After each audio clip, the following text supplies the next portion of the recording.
So before I chime in on what's going on in Israel right now, I want to play a few videos from last summer to maybe give it a little more context. And keep in mind that the Hamas in Gaza represents the Palestinians. What is the one event on God's timeline that will trigger the beginning of Daniel's 70th week, also known as the 7-year tribulation period, and confirm the identity of the Antichrist? Well, according to Daniel chapter 9, it'll begin when the Antichrist makes a 7-year peace treaty with Israel. But halfway through the 7 years, he will break that treaty, declare himself to be God, and he will be worshipped by the world. And I believe that the key to this treaty is Palestine.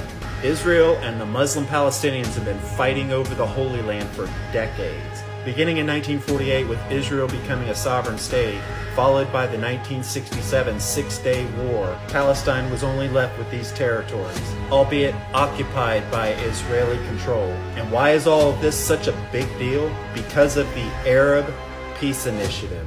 All of the Muslim nations in the Middle East are fighting for Palestine. Is the 7-year tribulation period about to begin? Also known as Daniel's 70th week, God's word tells us the Antichrist will kick it off with a 7-year peace treaty between Israel and the world. And he will establish a one-world religion. And when it comes to religion, what do all the bluish areas in the world have in common? Christianity, Islam, and Judaism all have the same patriarch, Abraham.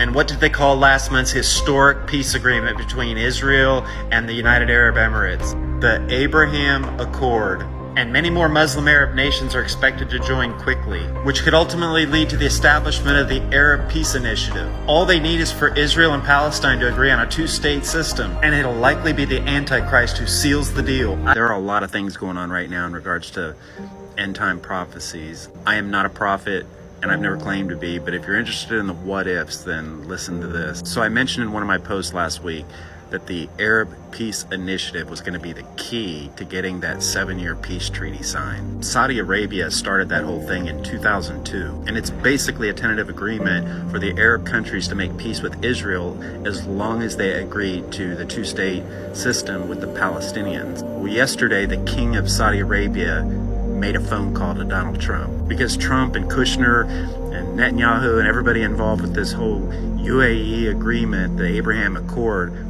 wants Saudi Arabia along with some other countries to join in. But the king of Saudi Arabia reminded Trump about the Arab Peace Initiative. And there are plans for a Mideast Peace Summit later this month.